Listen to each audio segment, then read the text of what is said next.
Welcome to my dear students. I am Mr. Ganeshan K, Assistant Professor of Commerce, Government Associate College, Ramnagar. In today's class, we are going to discuss about internal reconstruction. What is internal reconstruction? It is an arrangement made by the companies whereby the claims of shareholders, debenture holders, creditors, and other liabilities are altered or reduced so that the accumulated losses are written off, assets are valued at its fair value, and the balance sheet shows the true and fair view of the financial statement. Reasons for internal reconstruction. Number one, company has huge accumulated losses. Second one, company's assets are overvalued. Third one, future of the company must be promising. Forms of internal reconstruction. Number one, reorganization or alteration of share capital. Second one, reduction of share capital and other liabilities. Objectives of internal reconstruction: to resolve the problem of overcapitalization or huge accumulated losses or overvaluation of assets. Second one, when the capital structure of a company is complex and is required to make it simple. Third one, when change is required in the face value of the shares of the company. Now, let us discuss about the meaning of capital reduction.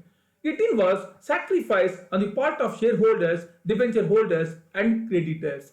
The amount sacrificed by them shall be utilized in writing off losses and to bring down the assets to their real values. An account called capital reduction, also called internal reconstruction account or capital reorganization account, is opened for this purpose.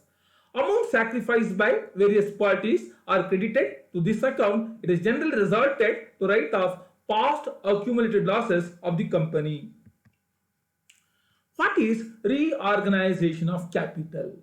Reorganization of capital of a company includes increasing the share capital by making fresh issue of shares, decreasing the share capital by cancelling the unissued shares, conversion of stock into shares, reconversion of stocks into shares, consolidation of shares of smaller amount into shares of larger amount, subdivision of shares of larger amounts into shares of smaller amount.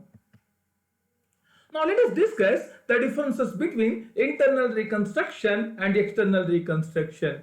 No new company is formed in case of internal reconstruction. A new company is formed in case of external reconstruction. In case of internal reconstruction, no company is liquidated. In case of external reconstruction, one company is liquidated. Internal reconstruction requires court confirmation, but external reconstruction can be effected without court's confirmation.